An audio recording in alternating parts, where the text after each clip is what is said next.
Parashat Shelach Lecha.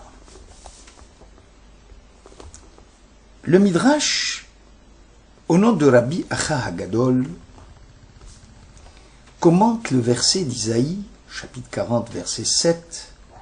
L'herbe sèche, la fleur tombe, mais la parole de notre Dieu subsiste éternellement. Et le Midrash utilise une métaphore. Un roi, dit-il, avait un ami avec lequel il avait posé la condition, s'il partait avec lui dans tous ses voyages, il lui donnerait un cadeau. Seulement voilà, l'ami en question est mort, et le roi, voulant tenir sa promesse, dit au fils de son ami, « Même si ton père est décédé, je ne reviendrai pas sur ma parole, puisque je lui ai promis un cadeau, eh bien viens et prends ce cadeau. » Nous passons de la métaphore au sujet qui nous intéresse. Dieu dit, j'avais un ami qui s'appelait Abraham. J'ai dit, Abraham, viens avec moi, quitte ton pays, ta patrie, la maison paternelle, et je te donnerai un cadeau. Ce cadeau, c'est la terre d'Israël. Lève-toi, marche, regarde la terre d'Israël, parce que toute la terre m'appartient, mais je te la donne en cadeau. Et kol haaretz asher ataro elecha etenena. Dans la racine etenena, il y a le mot matana qui veut dire le cadeau.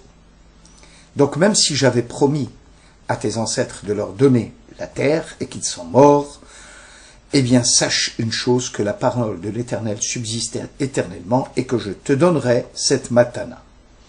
C'est un midrash difficile parce que la promesse faite à Abraham ne le concerne pas seulement lui, puis la promesse concernait aussi sa descendance.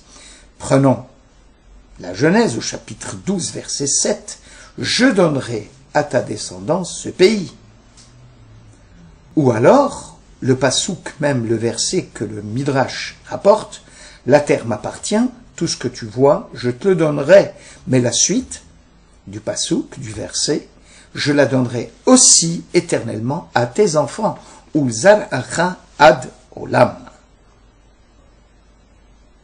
Plus loin, au chapitre 15, « Je te donnerai le pays à toi et à ta descendance après toi, le pays de tes pérégrinations. » Au verset 9 du chapitre 15.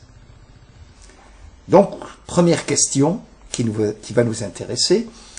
La promesse a déjà été faite aux enfants, à Abraham et à ses enfants. Pourquoi le Midrash ici dit et utilise la métaphore du roi qui ne veut pas revenir sur sa décision et qui veut la donner à ses enfants? En réalité, elle a déjà été promise. Deuxièmement, quelle était la faute des explorateurs? Moïse les a envoyés pour espionner, pour voir, pour explorer le pays et le peuple.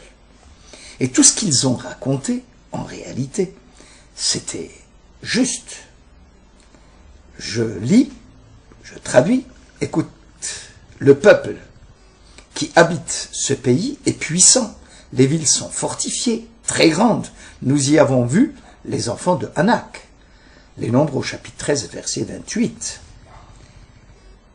C'est pas possible de dire qu'ils ont exagéré pour effrayer le peuple, puisque Moïse lui-même, quand il va revenir sur cet épisode, dans Deutéronome 9, versets 1, 2 et 3, il dit exactement ce qu'ont dit les explorateurs. « Écoute Israël, c'est Moïse qui parle, tu vas aujourd'hui passer le Jourdain pour te rendre maître des nations plus grandes et plus puissantes que toi, des villes grandes et fortifiées jusqu'au ciel, d'un peuple grand et de grande taille, les enfants d'Anak que tu connais et dont tu as entendu dire, qui pourra tenir contre les fils d'Anak ?»